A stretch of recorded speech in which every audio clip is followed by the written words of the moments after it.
नमस्कार. इन्फर्टिलिटी म्हणजे नेमकं काय? किंवा मूल न होणं म्हणजे नेमकं काय? किंवा केव्हा आपण म्हणायचं की एखाद्याला मूल होणार नाही किंवा होत नाही आहे?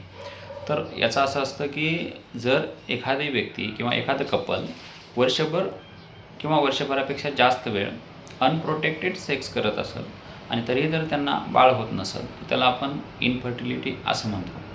मग आता ही इन्फर्टिलिटीची आपण केस आहोत का? हे लेडीजनं कसं ओळखायचं?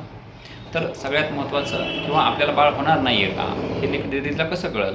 ह्यात सगळ्यात महत्त्वाचं आहे की ज्या लेडीजमध्ये मेन्सेस रेग्युलर नाही आहेत किंवा टाईम टू टाईम मेन्सेस येत नाहीत किंवा पिरियड्स टाईम टू टाईम येत नाहीत, तर अशा लेडीजला इन्फर्टिलिटीचा प्रॉब्लेम होऊ शकतो. दुसरं, ज्या लेडीजमध्ये मेन्सेस रेग्युलर आहेत परंतु त्या मेन्सेसमध्ये खूप वेदना होतात किंवा खूप पेनफुल मेन्सेस असतात, अशाही लेडीजमध्ये इन्फर्टिलिटीचा प्रॉब्लेम येऊ शकतो.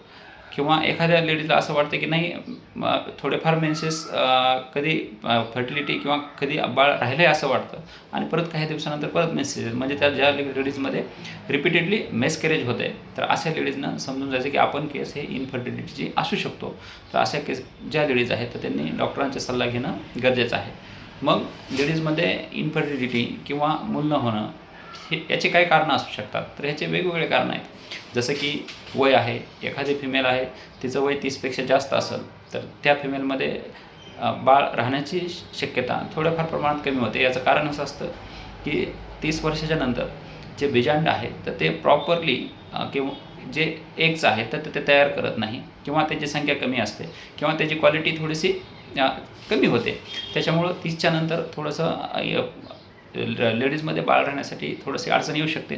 दुसरं असतं की काही लेडीजमध्ये फॉलोपियन ट्यूब जे आहे तर ते ब्लॉक असू शकते, त्याच्यामुळं इन्फर्टिलिटी येऊ शकते.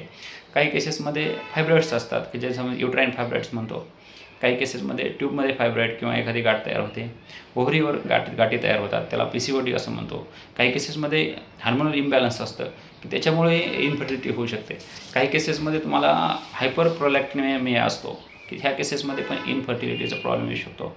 काही केसेसमध्ये जसं की आपण थायरॉईडचे प्रॉब्लेम असतील, हायपोथायरॉइडिझम असेल किंवा हायपरथायरॉइडिझम असेल, ह्या दोन्ही केसेसमध्ये आपल्याला इन्फर्टिलिटीच्या केसेस बघायला भेटू शकतात. काही केसेसमध्ये एन्डोमेट्रोसिस आहे. काही केसेसमध्ये की ज्याला आपण जेनेटल ट्रॅकला इन्फेक्शन असेल त्याला PID असं म्हणतो, हे पण इन्फर्टिलिटीचा कॉज असू शकतं. असे वेगवेगळ्या प्रकारचे कॉजेस इन्फर्टिलिटीमध्ये आहे. जसं की कॅन्सर आहे. कॅन्सरच्या केसेसमध्ये जी ट्रीटमेंट घेतो त्या ट्रीटमेंटचे साईड इफेक्ट्स असतील, जसं की किमोथेरपी आहे किंवा रेडिएशन आहे, ह्यांनी पण इन्फर्टिलिटी होऊ शकते. असे खूप सारे कॉजेस इन्फर्टिलिटीचे फिमेलमध्ये बघायला भेटतात. धन्यवाद.